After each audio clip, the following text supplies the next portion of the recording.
제가 여행을 하면서 하나님을 사랑하는 사람들을 만나기 때문에 제 마음 가운데 기쁨이 충만하고 또 소망과 용기가 얼마나 복받치는지 모릅니다. 그러한 의미에서 하나님의 일을 하면 참 어려운 것과 또 시련들이 있지만은 그러나 동시에 하나님께서 영혼들을 구원하시고 열매를 따시는 모습들을 너무 정확하게 가까운 곳에서 볼 수 있는 기회를 갖기 때문에 참 주님의 은혜와 섭리에 대해서 얼마나 찬양하는 마음이 많이 들어가는지 모릅니다. 여러분, 하나님께서는 성경에 가증한 것이다, 가증한 일이다, 그런 말씀을 참 많이 기록해 두셨습니다. 또 하나님은 질투하는 하나님이시다 라는 말씀을 여러 번 기록해 두신 것을 우리가 성경 가운데서 볼 수가 있습니다. 하나님께는 죄가 없습니다. 하나님은 온전하게 의로우신 분이고 선하신 분이며 그 속에 흑암이 없습니다. 그 속에 반칙이 없고 그 속에 타협이 없고 그 속에 죄가 없으십니다. 그래서 하나님은 빛이십니다. 그래서 하나님의 영광의 빛을 쉐키나라고 말합니다. 이 쉐키나는 우리 인간 속에 거하신다라는 뜻인데 하나님의 죄 없이신 임재가 우리 인간들 속에 거하신다는 사실을 우리에게 말씀해 주고 있는 것입니다. 그 쉐키나 영광은 하나님께서 죄가 없으신 너무나 온전하신 의로운 빛이기 때문에 죄와 타협을 가지고 있는 하나님께서 가증히 여기시는 미워하는 것들이, 그러한 일들이, 그러한 의도들이 마음 가운데 숨어있는 자들은 그러한 거룩한 하나님의 임재 앞에 설 수가 없는 것입니다. 여러분, 회개는 우리 속에 있는 가증한 것들을 내어버리는 것들입니다. 우리는 그래서 사실은 회개할 때 우리 마음이 정결해지고 그러면 그 정결해진 상태에서 하나님께서 죄 없으신 상태에서 하나님이 어떠하신지 하나님의 그 어떠하신 그 하나님의 인격, 하나님의 됨됨이, 글쎄 하나님처럼 거룩하신 조물주께 그런 단어를 붙여서 괜찮겠습니까마는 그러나 하나님의 됨됨이, 하나님의 어떠하심처럼 우리가 성장해야 되는 것입니다. 그런데 많은 사람들이 주님을 알지만은 하나님의 인격처럼 그 인격이 성장하지 못하는 이유 가운데 가장 큰 이유는 그들 속에 있는 가증한 일들을 버리지 않는 것입니다. 그래서 회개는 우리 속에 정말 단죄에 있는 하나님께서 미워하시는 것들, hateful thing 그러죠? 영어에는 하나님께서 증오하시고 미워하시는 것들, 그런 것들을 내어버리는 일들을 해야 할 것입니다. 특별히 우리가 한 해를 끝맺으면서 그 일은 우리에게 얼마나 중요한 일인지 모르겠습니다. 여러분, 성경에는 가증한 것들에 대해서 많이 언급되어 있습니다. 예를 들자면 하나님께서 먹지 말라고 하신 음식들을 가증한 것이라. 너희는 나 여호와가 거룩한 것처럼 너희도 거룩하라. 근데 하나님께서 우리에게 거룩하라고 말씀하실 때 하나님께서 미워하시는 것을 내어버리라 하는 의미가 그 속에 많이 들어있는 것을 우리가 이해하게 됩니다. 또 이방인들의 풍습들을 가증하다 했습니다. 이방인들이 가지고 있는 장신구들, 꾸미는 것들, 그들의 옷 입는 것들, 이런 것들을 가증하다고 했습니다. 우상 숭배를 가증하다고 했습니다. 거룩하지 못한 일들을 가증한 것이라고 했습니다. 그런데 또한 괄목할 만한 것은 말이죠. 하나님의 교회 안에서 진리를 행하지 않으면서도 자기가 구원 안에 있다고 생각하는 것은 가증한 일이다. 그렇게 성경은 말씀하고 있습니다. 참된 복음대로 살지 않으면서 자기가 구원과 영생 가운데 있다고 믿고 가르치는 것은 참으로 가증한 것이다 라고 성경은 말하고 있습니다. 여러분, 제가 이번 여행 중에도 적어도 여러 사람들이 있겠습니다만은 저와 만나서 대화하고 제가 직접 제가 확인한 정말 이 자기 생애 가운데 있는 교리적이고 풍습적이고 잘못된 자기의 모든 가정한 것들을 다 내어버리고 주 앞에 정말 진실되게 굴복하는 세 가정을 제가 만났습니다. 여러 가정들이 있겠죠, 물론. 계속해서 가막 가운데 있는 사람들이 있겠죠. 그러나 제가 만나서 대화하고 또한 제가 확인한 제가 세 가정을 만났습니다. 여러분이시여, 하나님께서 당신의 백성들을 거룩하게 하시는 역사를 하시는데 정말 거룩함에 이르러 오는 백성들이 점점 정말 눈에 띄게 생기는 것을 제가 보고 느끼게 됩니다. 여러분, 예레미야 7장 1절부터 10절까지 있는 말씀 제가 좀 읽어보겠습니다. 에스겔 8장에 있는 말씀을 제가 긴 말씀을 같이 읽을 것이기 때문에 그때 피도록 하시고 지금은 좀 들어보시기 바랍니다. 예레미야 7장 1절부터 10절까지 제가 읽겠습니다. 여호와께로서 예레미야에게 말씀이 임하니라. 가라사대 너는 여호와의 집 문에 서서 이 말을 선포하여 이르기를 여호와께 경배하러 이 문으로 들어가는 유다인아 다 여호와의 말씀을 들으라. 만군의 여호와 이스라엘의 하나님이 이같이 말씀하시되 너희의 길과 행위를 바르게 하라. 그리하면 내가 너희로 이곳에 거하게 하리라. 다시 말해서 거룩하라. 가증한 일을 버리라. 의를 행하라. 그러면 너로 하여금 내 전에 거하게 할 것이라. 그 말씀입니다. 너희는 이것이 여호와의 전이라 여호와의 전이라 여호와의 전이라 하는 거짓말을 믿지 말라. 너희가 내가 가증히 여기는 일들을 하면서 이것이 하나님의 성전이다 하나님의 성전이다 하는 그런 거짓말을 믿지 말라. 내가 너에게 이른 대로 의를 행하며 진리대로 살 때에 너희가 예배드리는 것이 하나님의 전이다. 그렇게 말씀하십니다.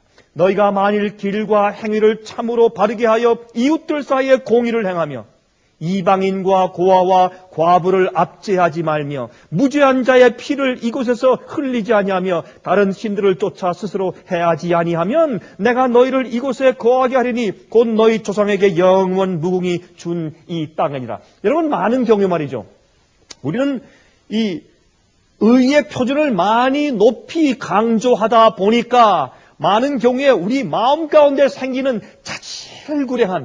자질구레한 그런 말의 표현은 좀 부정적일지 모르기 때문에 좀 자세한 그런 생각 구조들에 대해서 너무 신경을 많이 써요. 그러나 하나님께서 1차적으로 말씀하기를 우리가 남들을 어떻게 대하는가, 남들에 대해서 어떻게 우리가 취급하는가, 그들에 대해서 우리가 어떻게 대접하는가 하는 것에 대해서 주님께서 큰 관심을 가지고 있는 것을 우리가 알게 됩니다.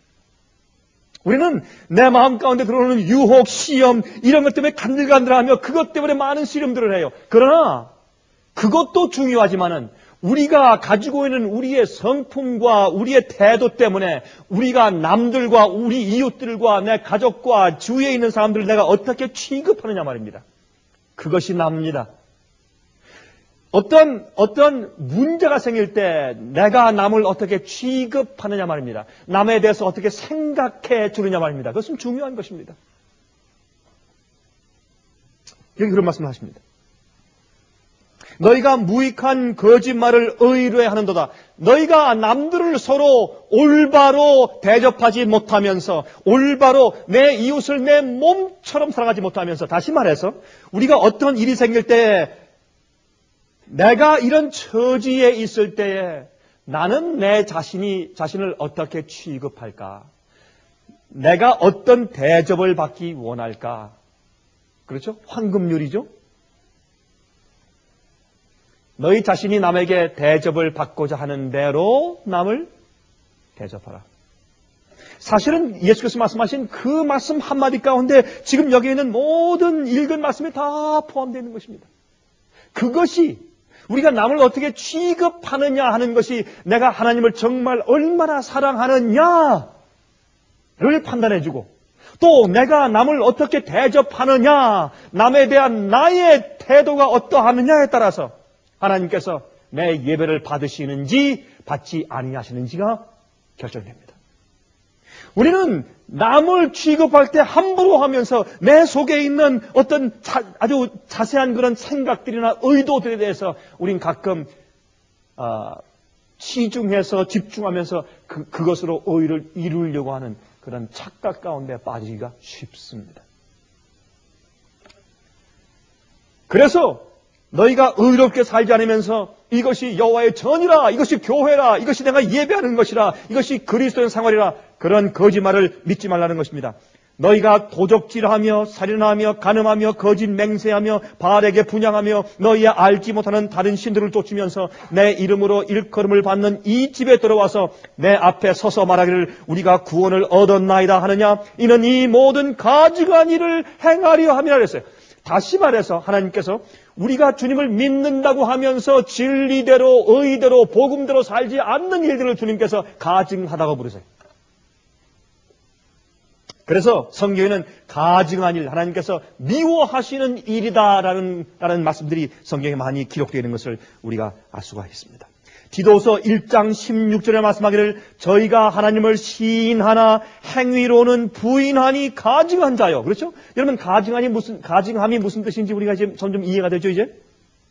복종치 아니하는 자요 모든 선한 일을 버리는 자니라.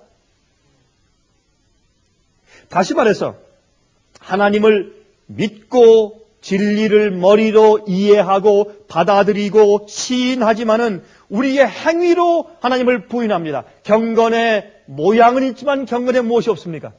경건에 능이 없습니다. 그것을 하나님께서는 가증한 것이라고 성경에 말씀하십니다.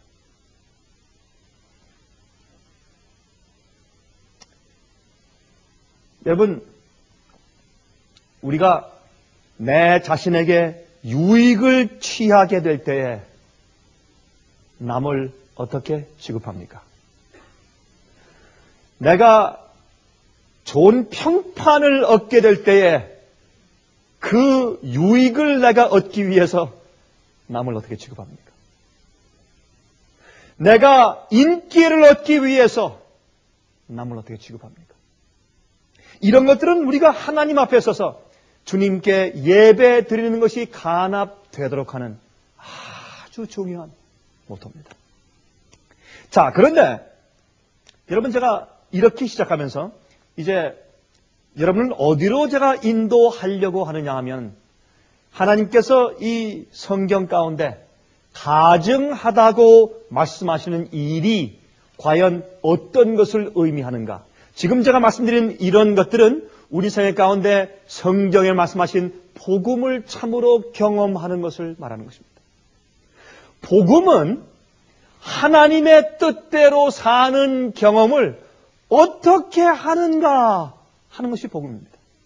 복음은 우리가 할 수 없는 그것을 하나님께서 성령을 통해서 내 속에 들어와서 그렇게 해 주시는 능력을 복음이라고 부릅니다. 이 복음을 올바로 얘기해 주지 않거나 교회에서 그 복음을 올바로 살아서 보여주지 않으면 그러면 정말 복음을 갈급하는 자들 마음 가운데 큰 마음 가운데 실망이 생기는 것입니다. 여러분, 제가 이번 기회에 만난 그 한 분은 정말 한국에서 정말 꽤 큰 교회 다니던 분이었는데 이 복음 문제 때문에 굉장한 갈등이 있었습니다. 아무리 방언을 하고 아무리 기적을 행하고 아무리 성령을 받았다고 애를 쓰고 아무리 또 성령을 많이 받았다고 자랑을 할지라도 교회가 아무리 크고 능력이 있고 부할지라도 그 속에 복음의 실천이 없을 때, 복음의 능력이 없을 때, 경건의 능력이 없을 때 그때 참된 백성들과 가라지가 갈라진 것입니다. 여러분, 제가 계속해서 제가 보는 것은 이 세상 도처에 정말로 의를 향해서 굶주리고 목마른 마음을 가지고 정말 주의 말씀을 찾는 자들이 방방곡곡에 있어요. 그런 자를 주님께서 이끌어 들여서 11시 일꾼으로 삼으시는 것을 저는 분명히 보고 있습니다. 주님께서 그 일을 아주 정말 마일이 강력하게 그런 일을 지금 하고 있는 것을 제가 분명히 믿습니다. 제 눈으로 확인하고 다닙니다. 여러분, 그런데 하나님께서 당신의 교회가 가증한 일을 행한다고 언급하신 말씀이 많이 기록되어 있는 성경장들 중에 하나가 에스겔서 8장과 9장입니다. 좀 펴서보십시다. 여러분, 에스겔의 말씀은 말이죠, 그 당시의 교회뿐만 아니라 현대 교회의 상태를 묘사하고 있는 예언이에요. 이 장면들은 교회 안에서 의인들을 인치시는 말씀이 포함되어 있기 때문입니다. 거기서 가증한 일에서 떠나라는 말씀을 계속하고 있어요. 여러분 에스겔서 8장 1절부터 18절까지 있는 말씀을 좀 펴서 보십시다. 에스겔서 1장입니다. 다 펴십시오. 에스겔서 8장입니다. 8장. 에스겔서 8장 1절부터 18절까지 있는 전체 장을 좀 읽어보도록 하십시다. 제6년 6월 5일에 나는 집에 앉았고 유다 장로들은 내 앞에 앉았는데 주 여호와의 권능이 거기서 내게 임하기로 내가 보니 불같은 형상이 있어 그 허리 이하 모양은 불같고 허리 이상은 광채가 나서 단쇠 같은데, 다시 말해서 하나님의 영광의 임재 속에 가증한 일을 가지고 있는 사람들은 그 앞에서 견딜 수가 없습니다. 그러한 교회는, 그러한 가증한 일들이 자행되고 있는 교회는 그런 하나님의 임재를 받을 수가 없습니다. 그래서 하나님께서 그 성전에 오시지 않고 어디로 오십니까? 에스겔 집에 오세요. 에스겔이 자기 집에 앉아 있는데 그 앞에 교회 지도자들이 앞에서 앉아 있는데 하나님께서 불같은 모양으로 나타나십니다. 그 성전에는 지성소에 계셔야지요. 그 하나님께서 계시 가운데 오히려 에스겔 집으로 오시는 것을 여기서 볼 수가 있습니다. 그가 손 같은 것을 펴서 내 머리털 한 모습을 잡으며 주의 신이 나를 들어 천지 사이로 올리시고 하나님의 이상 가운데 나를 이끌어 예루살렘으로 가서 안뜰로 들어가는 북향한 물에 이르시니 거기는 투기의 우상, 곧 투기를 격발케 하는 우상의 자리가 있는 곳이라. 다시 말해서 여기는 말씀 무슨 뜻이냐면 하나님의 마음 가운데 질투를 일으키는 우상이에요. 하나님은 질투하는 하나님이십니다. 여러분, 순수한 사랑은 질투하는 사랑이에요. 처음에 제가 젊을 때 제가 질투하는 하나님에 대해서 제가 이해하려고 참 꽤 많이 그 마음 가운데 애써본 경험이 있습니다. 왜 하나님께서 인간적인 그런 표현으로 하나님은 질투하는 분이라고 그렇게 설명했을까? 여러분, 순수한 사랑 속에 질투함이 없으면 그건 사랑이 아닙니다. 내 아내가, 내 남편이 다른 이성과 함께 손을 잡고 걸어가는데 난 당신 사랑합니다. 난 이해합니다. 이것은 사랑이 아닙니다. 그렇죠? 하나님을 당신이 사랑하시는 교회와 당신이 사랑하시는 백성들이 우상 숭배할 때 그것은 여호와의 마음 가운데 투기를, 질투를 격발시키는 것입니다. 또 두 번째로 이것은 사람들 마음 가운데 투기하는 우상을 상징할 수도 있습니다. 성전을, 교회를 타락시키는 기본적인 한 가지 문제는 질투입니다. 시기입니다. 남들에 대한 나의 태도입니다. 여러분, 그것은 중요합니다. 여러분, 우리가 남들이 슬퍼할 때, 우리의 이웃이 내 교우가 잘못되었을 때 같이 슬퍼해 주는 것은 그래도 쉽습니다. 그런데 남이 잘 됐을 때 이런 거 쉽습니까? 거듭난 마음이 없으면 그것은 어려운 것입니다. 그것은 불가능한 것입니다. 남이 잘 됐을 때, 남이 영광을 얻을 때, 남이 축복을 받을 때 그때 같이 기뻐하며 정말 즐거워질 수 있는 것, 그것은 거듭난 마음이 없으면 그것은 안 되는 것입니다. 오죽하면 사촌이 땅을 살 때 뭐가 아프다고요? 배가 아프다고요. 오죽하면 그런 말을 다 합니까? 여러분, 그래서 12 제자들도 서로 간의 투기와 질투를 회개하고 정결케 되어서 서로 정말로 사랑하게 되었을 때, 하나가 되었을 때 오순절의 성령을 경험했지 않습니까? 또 계속 읽어보십시다. 이스라엘 하나님의 영광이 거기 있는데 내가 들에서 보던 이상과 같더라. 그가 내게 이르시되 인자야 이제 너는 눈을 들어 북편을 바라보라 하시기로 내가 눈을 들어 북편을 바라보니 제단문 어기 북편에 그 투기의 우상이 있더라. 그가 또 내게 이르시되 인자야 이스라엘 족속에 행하는 일을 보느냐. 그들이 여기서 크게 가증한 일을 행하여 나로 내 성소를 멀리 떠나게 하느니라 그랬습니다. 여러분, 복음을 올바로 경험하지 않는 개인에게서 주님께서 떠날 수밖에 없습니다. 가증스러운 일들이 있는 가정에서 주님께서 떠날 수밖에 없습니다. 의롭게 살지 않고 가증한 일들이 존재하는 교회에 주님께서 거할 수가 없습니다. 주님께서 떠나시는 것입니다.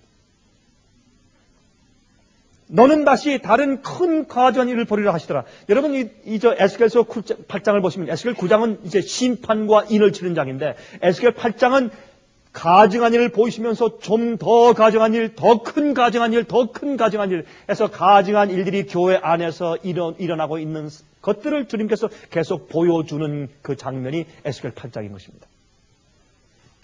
제일 처음에 투기 우상이 있지 않습니까? 그 다음에 내가 너에게 더 큰 그런 이제 가증한 것을 보여주겠다 하면서 말씀하십니다. 그 다음에 그가 나를 이끌고 뜰문에 이르시기로 내가 본즉 담에 구멍이 있더라. 여러분, 성전에는 성소 안에 문이 몇 개 있습니까? 여러분, 성소에 문이 몇 개 있습니까? 아니, 여러분들이시여, 성소에 문이 몇 개 있습니까? 3개죠. 밖에서 성소 뜰로 들어가는 휘장 문이 하나 있고, 그래서 여러분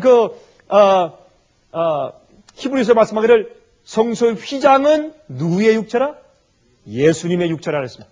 예수의 몸을 상징합니다. 예수님을 통하여서 우리가 성소에 들어갑니다. 성소는 하나님께서 우리 죄인들의 마음 가운데 있는 죄를 어떻게 해결하시는가를 보여주시는 실물 교훈입니다. 성소 안에 있는 제도는 이 교회와 우리 인간들 속에 있는 죄의 문제를 어떻게 처리하시는지를 보여주시기 위해서 우리가 허락하신 실물 교훈입니다.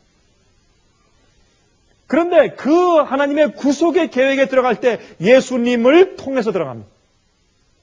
들어갈 때 첫 번째 성소의 뜰로 들어가고, 성소에서 지성소로 들어갈 때 휘장문이 있고, 또 성소에서 지성소로 들어갈 때 또 휘장문이 있습니다. 3개가 있습니다. 그런데 여기 이제 이 밖에서 성소 뜰로 들어가는데 보니까 뭐가 있습니까? 벽에, 담에 구멍이 있습니다. 이것은 예수님을 통해서 들어가는 것이 아닙니다. 예수께서 성경에 말씀하신 대로 그 진리를 따라서 올바른 휘장이 있는 그 문을 통과해서 정식으로 들어가는 것이 아닙니다. 자기들 마음대로 들어가는 것입니다. 잘못된 가르침, 잘못된 이해, 잘못된 거짓 평안의 복음의 이해, 경험, 그런 것들은 성전 벽에 있는 구멍입니다. 다른 문입니다. 요한복음 10장에 말씀하기를 나는 양의 문이라 나를 통해서 들어오지 않는 자는 다 강도요 절도라 그랬습니다. 오늘날 그래서 양들을 도적질하는 잘못된 가르침과 복음이 세상에 얼마나 널려 있는지 모릅니다. 그러나 그런 가운데서 정말 성경 말씀을 읽고 이건 아닌데, 또 말씀을 읽기도 했는데 또 이것이 아닌데 저게 아닌데 하며 갈등하는 주의 백성들이 곳곳이 남아있는 것을 우리가 보게 됩니다. 여기 보세요. 근데 그 담을 헐라, 그래서 담을 헐어보니까 그 안에 한 문이 있어요. 또 내게 이르시되 들어가서 그들이 거기서 행하는 가증하고 악한 일을 보라 하시기로. 거기 들어갔는데 들어가서 이제 성소 뜰에 들어갔다가 또 성소 뜰에서 어디로 갑니까? 그 안에 들어가보면 성소 뜰에서 성소 안으로 들어갑니다. 내가 들어가 보니 각양 곤충과 가증한 짐승과 이스라엘 족속의 모든 우상을 그 사면 벽에 그렸고, 이스라엘 족속의 장로 중 70인이 그 앞에 섰으며 성전 안에 있는 성소 안에 있는 벽에 온갖 낙서를 해놓는 것입니다. 가증한 곤충과 가증한 짐승의 그림들을 그려놓았습니다. 이것은 하나님께서 주신 복음대로 하지 않는 것을 상징하고, 또한 주님께서 말씀하신 진리대로 하지 않는 교회를 상징합니다. 주님께서 인간을 어떻게 구원하시겠다고 말씀하신 성경대로 사람들을 가르치지 않는 것을 말합니다. 구원의 도리를 인간의 잘못된 신학과 가르침으로 낙서를 잔뜩 해놓은 것을 상징합니다. 그것은 영적인 음행이고 영적인 우상인 것입니다. 이때 이스라엘의 장로 중 70인은 이스라엘 백성들의 장로들, 책임자, 대표자들입니다. 그 사람들이 손에 향로를 가지고 있습니다. 그 안에는 제사장이 들어가 있어야죠. 그러나 인간의 방백들이, 장로들이 들어가 있습니다. 향로를 들고 향연이 구름같이 올라옵니다. 이것은 하나님께서 성소 안에서 봉사하도록 임명하지 아니한 사람들이 잘못된 그런 일들을 하고 있는 것을 상징합니다. 또 내게 이르시되 인자야 이스라엘 족속의 장로들이 각각 그 우상의 방한 어두운 가운데서 행하는 것을 내가 보았느냐. 그들이 이르기를 여호와께서 우리를 보지 아니하시며 이 땅을 버리셨다 하느니라. 하나님을 두려워하지 않는 것입니다. 하나님을 두려워하지 않습니다. 또한 완전한 절망 가운데 있습니다. 그래서 주님께서 말씀하신 이대로 해봤자 무슨 소용이 있는가? 내가 주님의 뜻대로 살아봤자 무슨 소용이 있는가? 우리가 아직도 바벨론에 잡혀와 있는데, 아직도 시련이 있는데. 여러분, 우리가 정말 주 앞에 신실하게 사는지는 주님께서 축복하실 때가 아니라 우리 생활 가운데 시련이 있을 때 우리가 하나님을 어떻게 취급하느냐에 서 표현됩니다.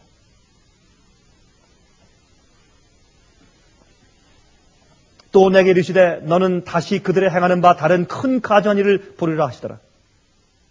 그가 또 나를 데리고 여호와의 전으로 들어가는 북문에 이르시기로 보리 거기 여인들이 앉아 단무술을 위하여 애곡하더라. 여러분, 우리가요, 우리 생애 가운데서 왜 타협하는 줄 아십니까? 왜 우리가 죄를 짓는 줄 아십니까? 왜 우리가 하나님의 뜻대로 살지 않고 타협하는지 아십니까? 그것은 하나님께 대한 신뢰를 버렸기 때문에 그렇습니다. 내가 아무리 주님의 뜻대로 아무리 살아봤자 주님께서 내게 뭘 하시는데 라고 하는 그런 마음 가운데 낙심이 들어간 것입니다. 주님께서 이 땅에 속히 오신다고 100년 전부터 말씀했는데 주님께서 언제 오셔? 마음 가운데 낙심이 들어간 것입니다.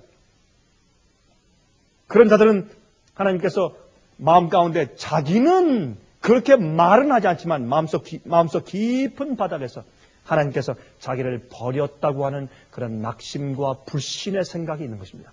여러분, 마음 가운데 불신이 생길 때, 하나님을 신뢰하지 않을 때 죄를 짓게 됩니다. 그건 틀림없습니다. 여러분 마음 가운데 신앙적인 어떤 의로운 생활 가운데 타협이 있으면 여러분 마음 가운데 왜 그러한 타협이 생겼는지, 여러분의 신앙생활이 왜 내려가는지를 한번 깊이 살펴보십시오. 여러분 마음 가운데 문제가 있습니다. 무슨 문제냐 하십니까? 하나님께 대한 전적인 신뢰가 없어졌습니다. 내가 주 앞에 이렇게 의롭게 아무리 살아봤자 so what? 주님께서 나를 어떻게 하시는데, 그런데 그래서 나한테 무슨 유익이 있는데, 이래봤자 하나님께 대한 전적인 신뢰가 꺾어지면 여러분 신앙이 꺾어지게 되어 있습니다. 그래서 여러분 어떻게 하는지 아십니까? 잘못된 복음을 믿게 되어 있습니다. 한 분이 저한테 그런 얘기를 해요. 목사님, 저는 아무리 성경을 보고 아무리 말씀을 읽어봐도 가르치시는 그 복음이 틀림없습니다. 정말 올바른 영원한 복음 틀림없습니다. 그런데 제 마음이 낙심될 때는 차라리 자유주의 신학처럼 그저 예수님께서 나 같은 부족한 죄인 이런 사람이니까 주님께서 은혜로 그저 봐줘서 그저 구원하시는 그것을 믿고 싶습니다. 그게 굉장히 달콤하게 들립니다. 그런 얘기를 해요. 하나님께 대한 우리의 태도와 우리의 관념이 어떠하느냐에 따라서 우리의 충성도가 달라집니다. 자식들이 말이죠.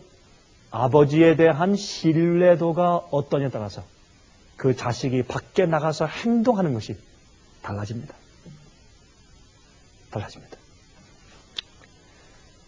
여기 이제 여인들이 성소 안에 모여서 단무술을 위해서 애곡합니다. 여러분, 단무수가 뭡니까? 제가 지난번에 한 말씀드린 적이 있는데, 이 단무수는 뭐냐면, 이 단무수의 뜻은, 이것은 이제 바벨론 도시를 건설하고 바벨탑을 쌓은 니므롯의 아들이죠. 그런데 이 단무수는 말이죠, 그 니므롯이 죽은 다음에 세미라무스 그 부인이 남편이 죽은 다음에 임신을 했습니다. 그러면 다른 사람이죠. 니므롯의 아들이 아니죠. 그러나 이 세미라무스가 말하기를 내 남편 니므롯이 죽어서 그 영이 태양 속에 들어가서 태양신이 되었다라고 가르쳤습니다. 그래서 그 태양의 빛이 비칠 때 그 영이 계속 오는 것인데 그 영이 내 속에 들어와서 나로 하여금 임신을 시켰다고 말을 했습니다. 그렇게 해서 낳은 것이 바로 담무스 신입니다. 근데 담무스 신인데 그 어머니인 세미라무스의 이름은 사실은 이시타였습니다. 이시타르가 영어로 바뀐 이름이 뭘까요? 이스터, 부활절이에요. 부활절은 예수님의 그 부활하신 날과 전혀 상관이 없죠. 근데 이 담무스가 말이죠, 20살 때 곰 사냥을 하다가 그만 곰에 물려 죽었습니다.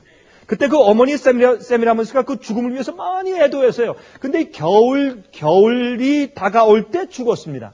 그래서 이 담무스가 죽었는데 이 이시타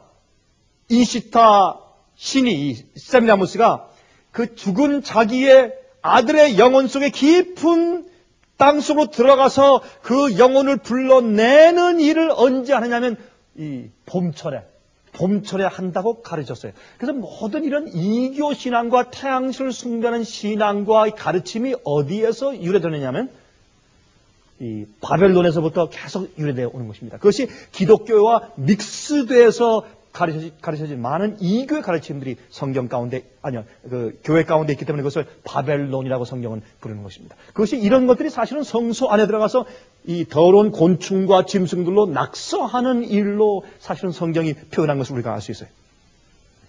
그래서 이제 담무스를 위해서 애도합니다.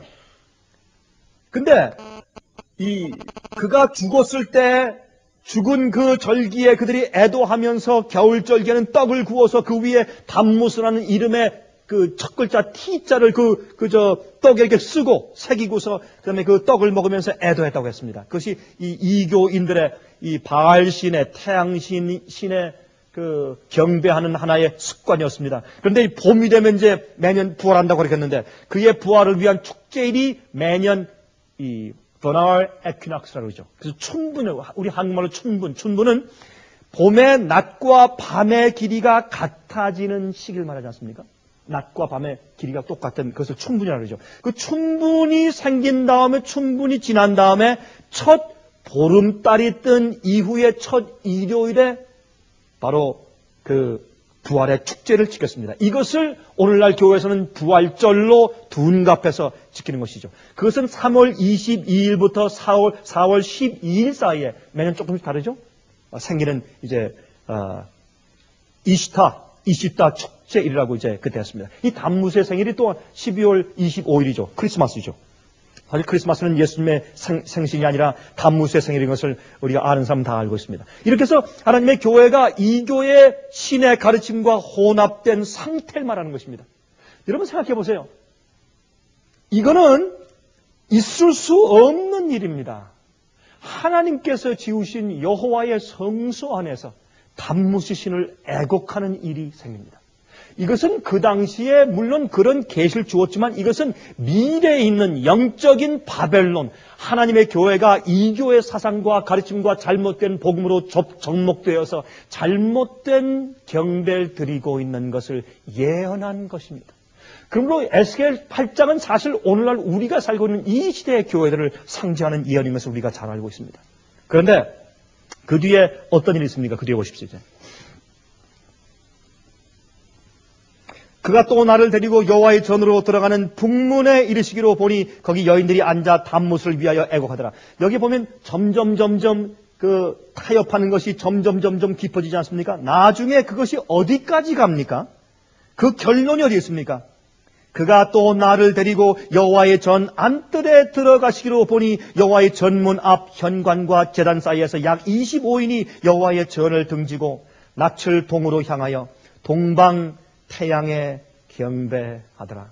또 내게 이르시되 인자야 내가 보았느냐 유다 족속이 여기서 행한 가증한 일을 적다 하겠느냐. 그들이 강포로 이 땅에 채우고 또다시 내 노를 격동하고 심지어 나무가지를 그 코에 두었느니라. 다시 말해서 주님의 배도가 어떻게 해요? 서서히 이교의 가르침이 서서히 조금씩 들어옵니다.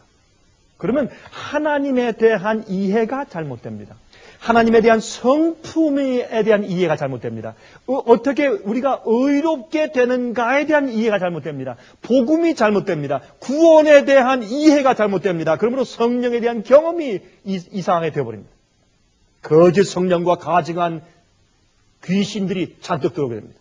여러분, 이것은 우리가 요한계시록 18장에서 보는 것 아닙니까? 넷째 천사가 내려와서 그의 영광으로 온 땅이 환해지는 일을 하면서 다시 바벨론에 정말 가증한 그 새들과 귀신의 영들이 모이는 것이 되었다고 말하는 그 장면과 에스겔 8장은 똑같은 내용인 것입니다.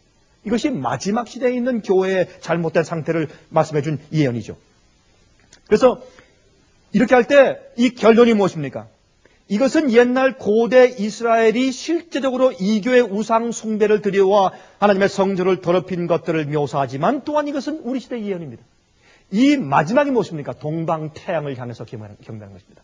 왜 그렇습니까? 여러분, 하나님께서는 그 당시에 동방태양을 향해서 경배하지 않도록 하기 위해서 성소를 어떻게 지으라 했습니까? 지성소를 어느 쪽에? 지성소의 방향이 어느 쪽에? 서쪽에. 그래서 그들이 지성소 하나님의 인재를 향해서 들어갈 때 이 태양을 등지고 들어가도록 하기 위해서 서쪽에 두셨습니다. 그러나 그들이 어떻게 해요? 들어가는 입구서부터 번져다니죠. 그 사이에서 지성소를 향해서 애곡하며 기도해야 될 25인이 돌아서서 동방 태양을 향해서 경배하는 것을 여기서 말했습니다. 여러분, 왜 25인입니까? 25인은 누굽니까? 여러분, 그 당시에 이제 성소에서 봉사하는 제사장들의 숫자가 많기 때문에 몇 반열로 나눴습니까? 다윗 때 몇 반열로 나누었습니까? 24그룹으로 나눴죠. 24그룹으로 나눴어요. 그래서 24그룹 가운데서 대표자 한 명씩 뽑으니까 24 제사장들. 한 명은 또 누굽니까? 대제사장. 그래서 25인입니다. 제사장들의 무리들이 어떻게 동방태양에게 경배하는 것입니다. 이렇게 해서 복음이 잘못되면 하나님의 진리를 마음대로 인간이 뜯어 고쳐서 그렇게 믿고 살아도 괜찮아집니다. 특별히 하나님의 계명을 뜯어 고치는 것입니다. 그래서 사실은 여기에 동방태양을 숭배하는 것이 이렇게 성소를 더럽히는 일의 마지막 결론으로 등장하는 것을 여기서 우리가 보게 되는 것입니다. 그런데 그렇게 해서 어떻게 합니까? 이렇게 해서 여러분, 이것은 마지막 시대에 짐승의 표인 일요일 휴업령으로 인도합니다.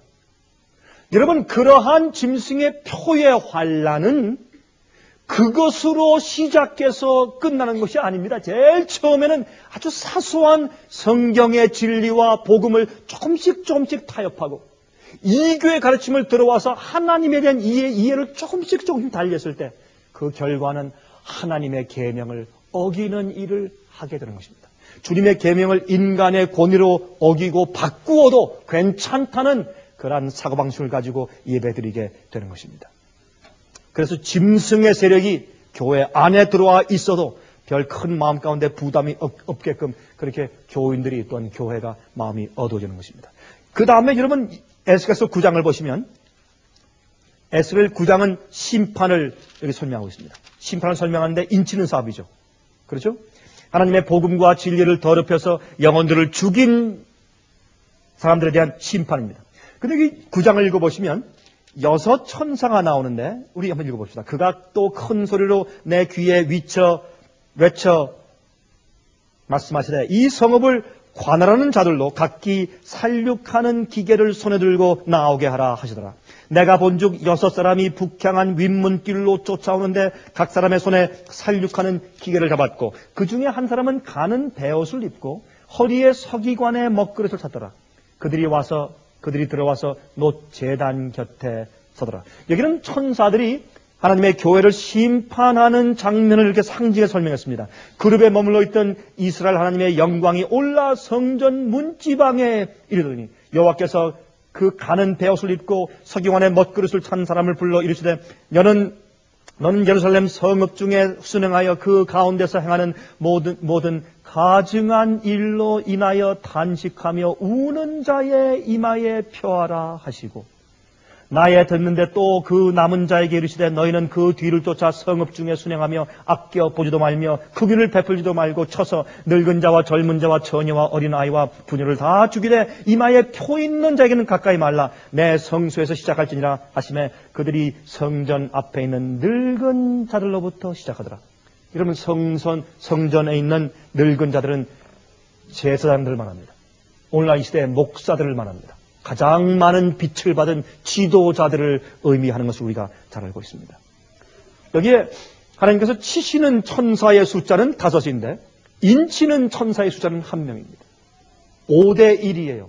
꽤 흥미있는 그런 장면인 것을 우리가 알 수 있습니다.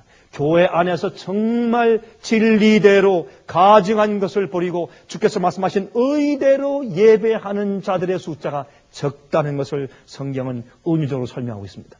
하나는 인을 치고 5은 죽입니다. 근데 여기에 성소에 가증한 일들을 보고 울며 탄식하는 자의 이마에 표하라 그랬습니다. 여러분 보십시다. 여기에 나타난 말씀을 보니까 여기에 가증한 것은 무엇입니까? 우리가 가증하다 그러면 무슨 우상 숭배하고 잘못된 것을 하고 잘못된 것을 먹고 또 주님께서 미워하는 것을 행하고 그런 것도 중요하지만 여기 있는 내용을 보면 어떤 내용입니까? 여기는 컨텍스트를 보면 하나님께서 성소 안에서 어떻게 해야 우리가 용서받을 수 있으며 어떻게 해야 구원받을 수 있는지에 대한 복음을 더럽히는 것을 가증하다고 말씀하십니다. 잘못된 복음을 가르치는 것을 가증한 일이라고 말씀하는 것입니다. 그 다음에 그러한 일들 때문에 마음 가운데 탄식하며 우는 자들의 이마에 인을 치십니다. 근데 인을 친다는 말은 제가 이제 여러 번 설명드렸지만 여기에 인친다는 말은 인친다고 표한다는 말하고 인친다고 되어 있지 않고 표하라는 말은 사실은 이 히브리 원어에 글씨써라고 되어 있습니다. 글씨. 이것은 이 히브리 그 알파벳 가운데서 알렙, 달렛, 김모 이제 그런 그 알파벳 순서가 있는데 그런 히브리 알파벳 순서 가운데서 제일 마지막 그 알파벳이 타오입니다. 타오. 그래서 이 히브리 말에는 이렇게 성소 안에 성전 안에서 예루살렘 안에서 행해지는 그런 가증한 일들 보고서 울며 탄식하는 자들, 다시 말해서 그러한 잘못된 복음에 잘못된 의로운 행실에 불의한 행실에 거기에 참여하지 않은 사람들이죠. 그러니까 울면 탄식하죠. 그 속에 있지 않죠. 그런 자들의 이마에 타오자를 써라. 타오는 맨 마지막 알파벳인 것처럼 그러한 일에 참여하지 않고 끝까지 남아있는 남은 무리를 상징하는 것입니다. 그런데 요한계시록 14장을 보시면 이 지구의 마지막 시대에 주시는 마지막 구원의 기별이 나옵니다. 그것을 첫째와 둘째와 셋째와 3명의 천사들이 하늘을 날아가면서 이 세상에 있는 마지막으로 이 세상 사람들에게 마지막으로 이제 자기의 기별로 회개하라고 경고하는 그런 기별이 성경 가운데 요한계시록에 기록되어 있는데 그것을 요한계시록 14장에 있는 세 천사가 말하는 기별이라고 설명되어 있습니다. 근데 첫 번째 기별은 무엇입니까? 첫 번째 어떤 말을 하냐면 영원한 복음에 관한 것을 말합니다. 이 천사가 하늘에 날아가는데 이 땅에는 모든 족속과 백성과 방언과 민족에 전할 영원한 복음을 가지고 있더라라고 설명을 해요. 근데 이 복음, 영원한 복음, 변치 않는 복음이죠. 정확한 복음, 주님께서 에덴 동산부터 예수께서 오실 때까지 한 번도 하나님께서 어떻게 인간을 용서하시고 그들의 죄를 어떻게 해결해 주시고 어떻게 구원하실지에 대한 복음이 한 번도 변치 않는 영원한 복음, 그 영원한 복음을 전파해요. 근데 이 마지막 시대에 성소 안에, 교회 안에 낙서가 많기 때문에 가증한 새들과 짐승들을 마음대로 그려서 사람들이 잘못된 복음을 믿게 낙서가 교회 안에 너무나 많기 때문에 변치 않는 순수한 영원한 깨끗한 복음을 전하는 일이 마지막 시대에 한 번 있어요. 근데 그 복음을 거절할 때 두 번째 천사가 말하기를 무너졌도다 큰 성 바벨론이요. 그래서 바벨론이 교회가 온전한 올바른 변치 않는 원래의 그 복음을 거절할 때 바벨론이 된다고 선포합니다. 그 다음에 바벨론이 선포한 다음에 그때 하나님께서 이제 마지막에 그 복음을 통해서 올바른 남은 백성들이 누군가 하는 것을 세 번째 천사가 선포합니다. 짐승의 뼈를 받지 말고 그 우상에게 경배하지 말라. 그 우상에게 잘못된 복음을 가지고 타협한 그러한 짐승의 우상과 짐승의 표를 받거나 짐승의 우상에 경배치 않는 자들을 결론적으로 설명하기를 하나님의 계명을 지키며 예수 믿음을 지키는 자들이 여기 있다 이렇게 말을 해요. 예수의 품성을 가진 사람들. 그렇죠? 그래서 여기 있는 이 이야기가 에스겔 8장과 9장에는 얘기하고 똑같은 배열과 순서를 가지고 설명되어 있는 것을 우리가 볼 수 있어요. 성소 안에 이 낙서한 것은 복음을 바꾼 것입니다. 그것을 거절하는 것은 가증한 일이요. 바벨론 속에 가증한 일들과 가증한 새와 귀신의 영이 가득 차 있어요. 왜? 복음이 잘못돼 버리면, 영원한 복음을 거절하면, 그러면 잘못된 영이 들어와요. 거짓 영이 들어와요. 여러분, 그러므로 하나님을 믿는 것 같지만은 그 안에서 사실은 예배드리고 찬송하고 기도하는 것 같지만 성경이 설명하기를 그런 사람들은 단무술을 애곡하는 것과 똑같고 우상을 숭배하는 것과 똑같고 원래 문이 아니라 담 옆에 구멍을 뚫고 들락날락하는 것과 꼭 같다고 설명을 하고 있다고 말입니다. 여러분, 그래서 에스겔 11장을 보시면 거기 이렇게 말씀을 해요. 에스겔 11장의 16절부터 21절의 말씀 가운데 제가 좀 골라서 말씀드리면, 그들이 그리로 가서 하나님께서 이제 이스라엘 땅으로 그들을 다시 다 불러서 간다 그랬습니다. 그들이 그리로 가서 그 가운데 모든 미운 물건과 가증한 것을 제하여 버릴지라. 원래 가르침으로 옛 길로 돌아가서 그들이 바벨론으로 포로 잡혀 온 곳에서 돌아가서 해방되어서 그들이 잘못된 가르침과 복음에서 해방되어 돌아가서 그들이 가증한 것과 미운 물건을 다 제하여 버린다 그랬습니다. 내가 그들에게 일치한 마음을 주고 그 속에 새 신을 주며 그 몸에서 굳은 마음을 제하고 부드러운 마음을 주어서 내 율례를 쫓으며 내 규례를 지켜 행하리니 그들은 내 백성이 되고 나는 그들의 하나님이 될 것이라 그랬습니다. 그 다음에 그들은 가증한 것을 마음으로 쫓는 자가 아니라 그랬습니다. 여러분, 이것은 무슨 뜻이냐 하면 잘못된 복음에서 해방돼 나올 때 주님께서 내가 그들에게 내 마음과 나의 마음과 일치한 마음을 그들에게 주어서 내 신을, 내 성령을 그들 마음 가운데 주어서 그들의 딱딱한 마음을 재버리고 부드러운 마음을 내가 심어주어서 내 율례와 내 계명을 지켜서 행하게 내가 만들어 주겠다. 그렇게 말했어요. 이것이 가증한 것에서 나오는 것이라고 에스겔서는 설명합니다. 여러분, 마태복음 24장 15절 16절 보시면 너희가 선지자 다니엘의 말한 바 멸망에 가증한 것이 거룩한 곳에 선 것을 보거든 그때 유대에 있는 자들은 산으로 도망할지라. 이것은 육신적인 로마 군대가 예루살렘 가까이 왔을 때 그 사인을 보고 도망가는 것입니다. 여러분, 다니엘 11장 31절에는 다니엘의 서에 있는 말씀을 예수님께서 인용하시면서 하신 것인데 군대는 그의 편에 서서 성소 곧 견고한 곳을 더럽히며 매일 드리는 제사를 폐하며 멸망케 하는 미운 물건을 세울 것이며 그랬어요. 이것은 교회 안에서 잘못된 것을 가르치며 하늘의 성소제를 회파하는 것을 의미하죠. 또한 다니엘 12장 10절과 11절에 말씀하기를 매일 드리는 제사를 폐하며 멸망케 할 미운 물건을 세울 때부터 그런 말씀이 나와요. 이것은 가증한 것들이에요. hateful thing이에요. 이것은 미운 물건이니까 가증한 것입니다. 하나님께서 미워하시는 것입니다. 이런 것들을 세울 때부터, 다시 말해서 다니엘은 이런 가증한 미운 물건이라고 말을 하는데 이것은 마지막 시대에 있어서 로만 캐톨릭 교회로부터 시작된 잘못된 복음과 잘못된 진리의 잘못된 성경 가르침이 오늘날 개신교에 깊이 들어가 있는 것을 설명합니다.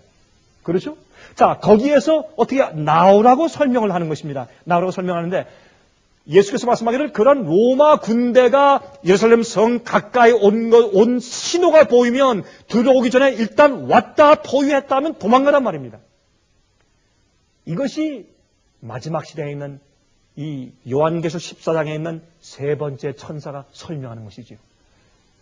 여러분, 제가 이렇게 설명하는 것은 지금 제 설교를 비디오 통해서 듣고 있는 사람들은 제가 이렇게 설명하지 않으면, 이렇게 기초적으로 설명하지 않으면 이해하지 못할 분들이 많이 있어요. 그러나 그들 가운데서 얼마나 마음이 순수하고 진리를 사랑하며 정말 우리를 부끄럽게 할 자들이 저밖에 많이 있는 것을 제 눈으로 보기 때문에 제가 설명하는 것입니다. 여러분 보세요. 그럴 때 여러분이 마지막 시대에 짐승의 표에 대한, 짐승의 표가 오는 데 대한 그런 사인이 보일 때 바벨론에서 도망하란 말입니다. 그 당시 예루살렘은 예수님을 거절했습니다. 잘못된 복음으로 성전 안에 낙서가 가득한 그런 곳이었어요. 거기서 도망하란 말입니다. 똑같은 그런 이 설명이 에스겔서와 다니엘과 예수께서 말씀하신 마태복음 24장에 기록되어 있는 것을 볼 수가 있습니다. 여러분, 그래서 요한계시록 17장 4절과 5절 보시면 이런 말씀이 있어요. 그 여자는, 이것은 바벨론에 대한 정체를 설명합니다. 자줏빛과, 그 여자가 자줏빛과 붉은 빛 옷을 입고 금과 보석과 진주로 꾸미고 손에 금잔을 가졌는데 가증한 물건과 그의 음행에 더러운 것들이 가득하더라. 세상을 취하게 할 음행의 금잔에 가증하고 더러운 것들이 가득해요. 그것이 무엇입니까? 하나님의 복음을 타협하는 것입니다. 잘못된 복음을 가리킵니다. 성경에서 말씀하신 주님께서 미워하는 그런 가짜 진리들을 가리키는 것입니다. 그 이마에 이름이 기록되었으니 비밀이라 큰 바벨론이라 땅의 음녀들과 가증한 것들의 어미라 하였더라 그랬습니다. 그 다음에 요한계시록 18장 1절부터 8절까지 보시면 이 일 후에 다른 천사가 하늘에서 내려오는 것을 보니 큰 권세를 가졌는데 그의 영광으로 땅이 환하여지더라. 힘센 음성으로 외쳐 가로되 무너졌도다 무너졌도다 큰 성 바벨론이여 귀신의 처소와 각종 더러운 영에 모이는 것과 각종 더럽고 가증한 새에 모이는 것이 되었도다. 성경에 있는 깨끗한 온전한 진리에서 벗어나는 모든 것은 하나님께서 미워하는 것이고 성경은 그것을 가증한 것이라고 말하는 것입니다. 그 중에서 가장 중요한 것은 하나님께서 인간을 어떻게 구원하시는지를 설명한 성서 복음에 대한 설명을 사람들이 바꿔놓은 것입니다. 타협시킨 것입니다. 값싸고 쉬운 복음을 가르치는 것입니다. 그 다음에 요한계시록 18장 12절과 18절을 보시면 거기에 이 바벨론이, 다시 말해서 타협된 잘못된 교회가, 바벨론 교회가 이 영혼들과 이 세상에 있는 사람들과 무엇을 서로 주고받고 사고 팔고 하는가, 그들이 사고 파는 무역하는 상품을 설명해요. 이렇게 설명해요. 여러분이 18장은 말이죠. 요한계시록 17장은 그 바벨론 세력이 누군가라는 것을 보여주고 18장은 그 세력이 멸망당하고 심판받고 불에 타는 것을 설명해요. 설명하는 과정 가운데서 이렇게 설명합니다.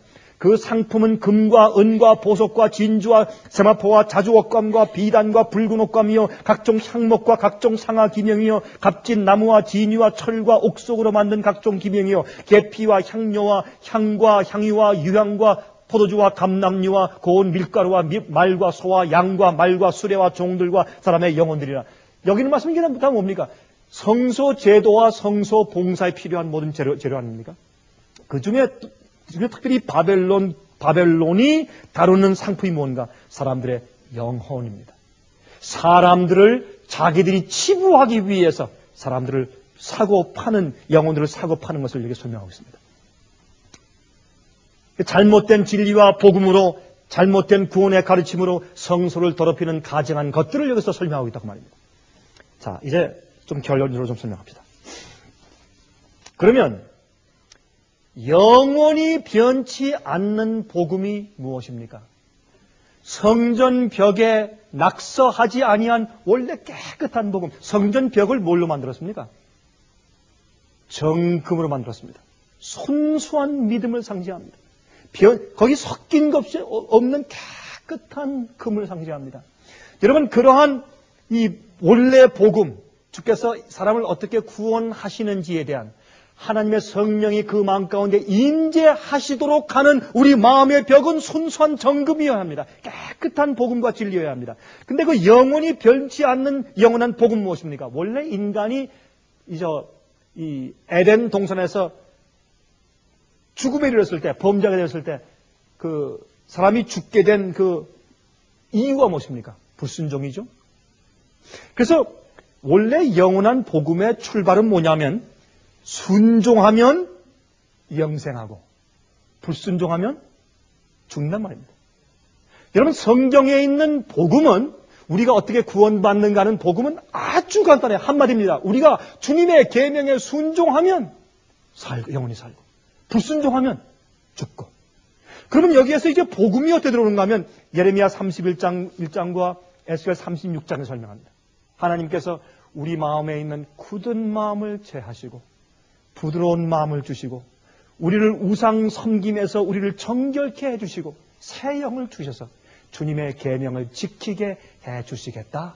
이것이 새 언약이다. 내가 이제 이스라엘 백성들과 새 언약을 세울 텐데 이때 대해서는 무엇이 앞선이 아닙니까? 주님의 뜻대로 살고 계명을 지키느냐 마느냐 하는 것이 주님의 계명을 지켜도 되느냐 안 되느냐, 주님의 계명을 지키는 것이 구원과 상관이 있느냐 없느냐, 그것은 선택의 여지가 없어요. 앞선이 아닙니다. 그것은 우리가 마땅히 해야 되는 것이에요. 여러분, 앞선은 무엇입니까? 이젠 내가 주님의 뜻대로 살고 주님의 계명을 지키는 풍성한 마음을 가지어야 구원인데, 이제 앞선은 무엇이냐면 내가 계명을 지켜야 되느냐 안 지켜도 구원받느냐, 그것이 앞선이 아니고 내가 어떻게 하면은 계명을 지킬 수가 있느냐, 그것이 영원한 복음입니다. 그것이 영원한 복음이에요. 어떻게 하면 그렇게 할 수 있느냐. 그래서 에스겔 36장에 말씀하기를 곧 너희 모든 더러운 것에서와 모든 우상을 섬기면서 너희를 정결케 할 것이며 또 새 영을 너희 속에 두고 새 마음을 너희에게 주되 너희 육신에서 굳은 마음을 제하고 부드러운 마음을 줄 것이며 또 내 신을 너희 속에 두어 너희로 내 윤례를 행하게 하리니 I will cause you. 내가 너를 그렇게 할 수 있도록 해주겠다. 히브리 10장에 말씀하기를 내 법을 저희 마음에 두고 저희 생각에 기록하리라. 그래서 내 법을 지키게 할 것이라 그랬어요. 사도 바울도 그 말씀을 인용해서 그러므로 우리가 참 마음과 온전한 믿음으로 하나님께 나아가자 그랬어요. 여러분, 하나님께서 우리 마음 가운데 어떻게 주님의 계명을 기록하십니까? 여러분 아침에 일어나서 나가실 때 어느 신발을 제일 먼저 신으세요? 오른쪽 신발을 신으세요? 왼쪽 신발을 먼저 신으세요? 저는 참 이상하게 어릴 때부터 저는 신발 신을 때 꼭 왼쪽 신발을 먼저 신어요. 오른쪽 신발을 먼저 신으면 아주 거북하고 이상합니다. 왜요? 그 습관이 제 머리에 기록되어 있기 때문에. 그것은 내가 그렇게 할 수밖에 없게 된 내 습관이요. 나의 태도요. 그게 나예요. 여러분 피아노 칠 때 만약에 도레미파 솔라시도를 칠 때마다 그때마다 하나씩 어느 손가락은 어딜 치고 계음을 하나씩 기억해서 친다면 칠 수 있겠습니까?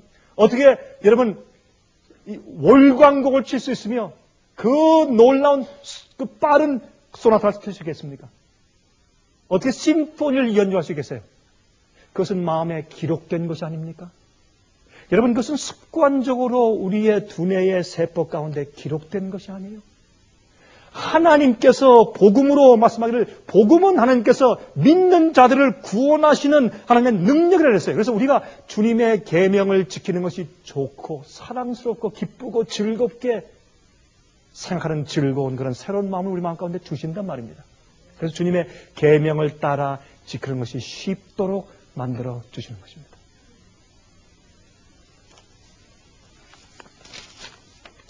세상에 가증한 것들이 참 많습니다. 우리가 한 해 동안에 가증한 일들을 많이 했을 것입니다. 가증한 일들을 이기는 길은 새 마음을 받는 것입니다. 저는 새 마음을 가지고 새 영을 받아서 11시 일꾼들로 들어오는 영혼들을 많이 보기 때문에 제 마음 가운데 탄식이 있습니다. 우리 새 마음을 받아야 합니다. 오늘 저는 이론적인 것만 한 시간 내내 설명했습니다. 그러나 기억하십시오. 이렇게 한 이유는 이 이론이 정립되지 않아서 마음에 참 방황하는 영혼들이 이 테이프를 많이 볼 것이기 때문에 설명했습니다. 그러나 결론적으로 말씀을 드립니다. 여러분이시여, 새 마음을 가져야 합니다. 우리 마음 가운데 시기와 질투가 있으면 안 됩니다. 우리가 다른 사람을 잘못 대접하는 그런 태도가 있으면 안 됩니다. 그런 것들은 의롭게 새롭게 새로운 영을 받은 마음이 아닙니다. 출발이 잘 되어야 할 것입니다. 마음에 있는 근본적인 바탕이 다시 되어야 합니다. 그래야 계명을 지킬 수 있는 사람들이 됩니다. 우리 마음 가운데 있는 가증한 것들이 주님의 성령의 감동하심으로 다 씻어지고 내어 보내지는 그런 경험들이 우리 마음 가운데 다 각자 있게 되기를 간절하게 기도합니다.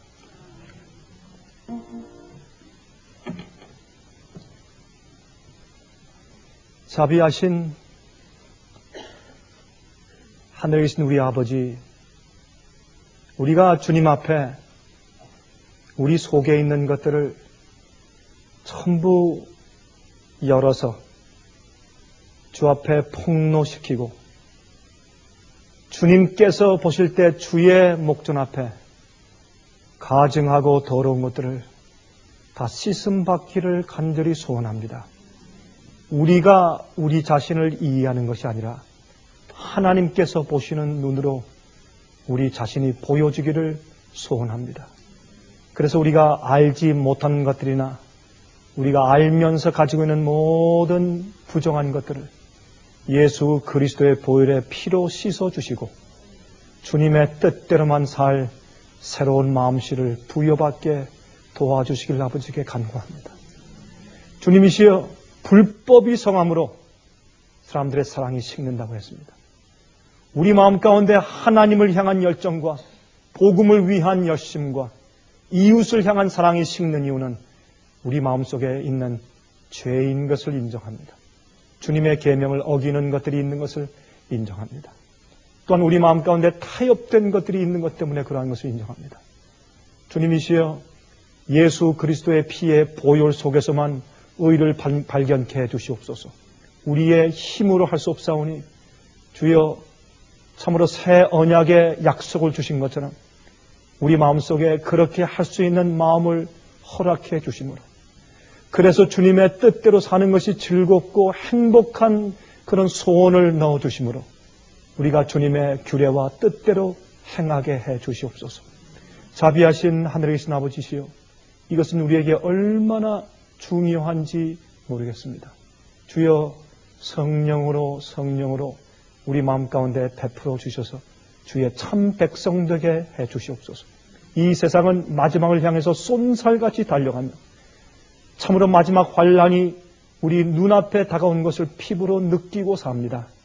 주여, 세상과 교회가 성소의 큰 낙서한 곳에서 타협된 복음을 가지고 있지 않습니까?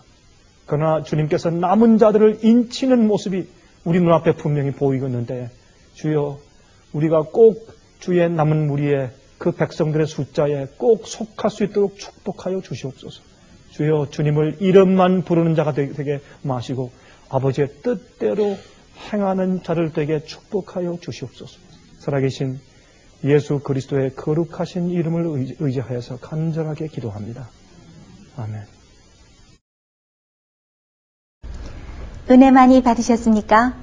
지금까지 들으신 이 생애빛 예배 설교는 간절한 마음으로 진리를 찾는 분들과 정직한 양심으로 말씀을 받아들이고 언제나 진실이 무엇인지를 생각하는 그리스도인들을 위한 말씀입니다. 주변 가족들이나 친지들 중에 말씀을 사모하고 순결한 신앙을 갖기 소원하는 분들이 계시면 저희 생애빛 예배 설교 테이프를 소개해 주시기 바랍니다. 매주 원하시는 분들의 가정으로 직접 배달되는 생애빛 예배 설교는 개인의 신앙 부흥이나 소규모 그룹 예배를 위하여 비디오와 오디오 카세트 테이프, DVD, CD로 제작되었습니다. 생애빛 예배 설교 테이프를 원하시는 분들은 1-877-704-1004번으로 전화하여 신청하시면 됩니다. 그럼 다음 시간까지 안녕히 계십시오.